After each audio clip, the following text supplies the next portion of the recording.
Hello folks, hi, I'm Mark Shavar. I'm the store manager of Moe's Outdoor Equipment Supply, and today we're going to talk about watering your yard.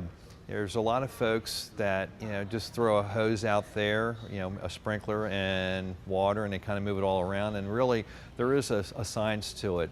When you're watering your yard, what you need is to have the right hose, you need to have the right sprinkler, and then you need to know how to position it throughout the yard.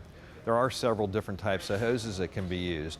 We have soaker hoses, which are designed more for like flower beds, where it's not allowing a lot of water to go out and it gradually soaks the flower bed. There's also regular hoses that can be used in different lengths.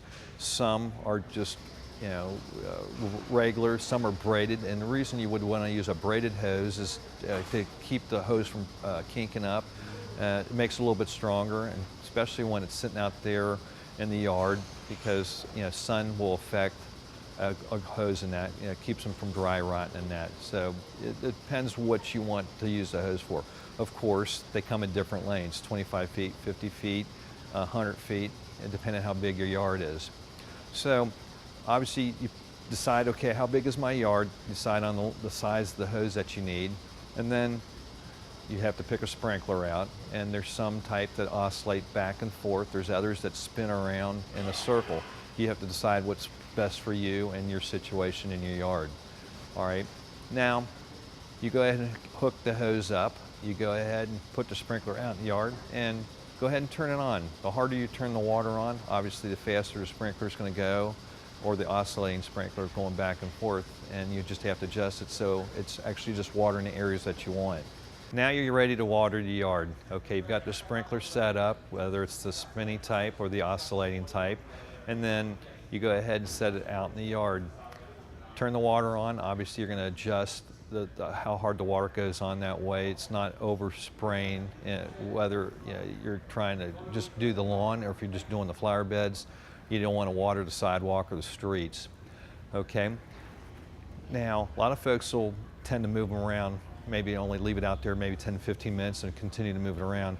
In order to water a yard properly, obviously grass is very, your yard's very porous in that, and the thing is you got to make sure that it really soaks the yard, because a lot of water will roll off. So in order to properly water a yard, you really need to leave the sprinkler in one place, water for about an hour, up to an hour and a half. That way you're getting at least an inch of water to really soak into the grass.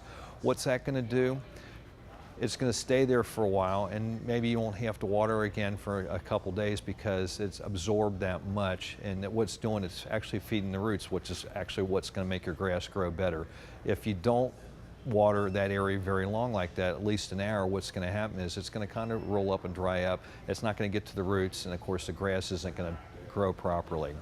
So what you want to do is put the sprinkler in one place, water for an hour, hour and a half, go ahead then move it to another location and move it throughout the yard.